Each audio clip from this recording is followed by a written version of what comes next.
ഇന്ന് എനിക്ക് അത്യാവശ്യം നല്ല തിരക്കുള്ളൊരു ദിവസമായിരുന്നു കേട്ടോ. അപ്പോൾ ആദ്യം തന്നെ ഞാനിന്ന് കുന്നോളത്തേക്ക് പോവുകയാണ്. കാരണം അമ്മയുടെ കണ്ണട നാശമായി എന്ന് പറഞ്ഞിട്ട് കുറച്ച് ദിവസമായി പറയണം. അപ്പോൾ അതൊന്ന് ശരിയാക്കി കൊടുക്കാൻ വെച്ചിട്ട് പോയതാണ് കേട്ടോ. അപ്പോൾ അവിടെ കുറച്ച് നേരം വെയിറ്റ് ചെയ്യേണ്ടി വന്നു.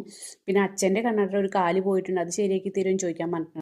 അത് കഴിഞ്ഞിട്ട് കുന്നോളത്ത് ഞങ്ങൾ സ്ഥിരമായിട്ട് കഴിക്കാറുള്ള ഷേക്ക് കഴിക്കാറുള്ള ഒരു കടയാണ് കേട്ടോ, ദേശീയ കപ്പ എന്ന് പറയും.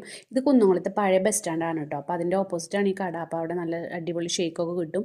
അപ്പോൾ ഞാൻ അവിടെ കയറിയിട്ട് നമ്മളിപ്പോൾ ഇവിടെ വരുമ്പോഴല്ലേ നമുക്ക് ഇവിടെ കഴിക്കാൻ പറ്റുള്ളൂ വെച്ചിട്ട് ഞാനും മോളും കൂടി അവിടെ കയറിയിട്ട് ഷേക്കൊക്കെ കഴിച്ചു. ഒരു ബർഗറൊക്കെ വാങ്ങിച്ച് കഴിച്ചു ഇറങ്ങിയിട്ടാണ് വേഗം. മോനെ വീട്ടിലേക്ക് വന്നുകൊണ്ട് ചെറിയൊരു ടെൻഷൻ എനിക്കുണ്ട്, വേഗം എല്ലാം കഴിച്ച് പോകണം എന്നുള്ളൊരു ടെൻഷനുണ്ട്. അപ്പോൾ അത് കഴിഞ്ഞ് കുറച്ച് ഫ്രൂട്ട്സും വാങ്ങിയിട്ട് നേരെ പോയത് പിന്നെ ബാങ്കിലേക്കാണ് കേട്ടോ. ATMൻ്റെ ഒരു കാർഡിൻ്റെ കാര്യം ശരിയാക്കാനുണ്ടായിരുന്നു. അപ്പോൾ അതും കൂടി ശരിയാക്കിയിട്ട് ഒന്ന് സൂപ്പർ മാർക്കറ്റിലും കയറി.